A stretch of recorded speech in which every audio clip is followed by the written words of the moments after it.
Film je bil ful všeč, v bistvu nisem niti vedel, da je neka taka večja zgodba za tem, pa nikoli nisem povezoval razpada Sovjetske zveze z pomenom rock'n'rolla, tako da me je vse skupaj malo presenetil.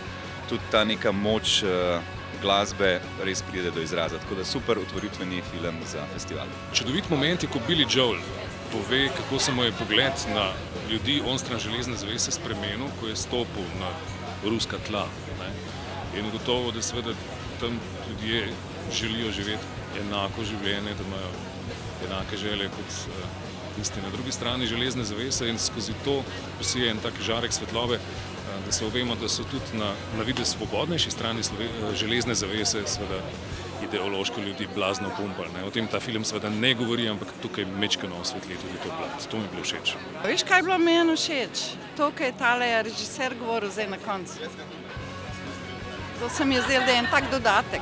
Drugače se mi zdi malo konzervativen začetek pa konc, ne, s tem nekim velikim koncertom.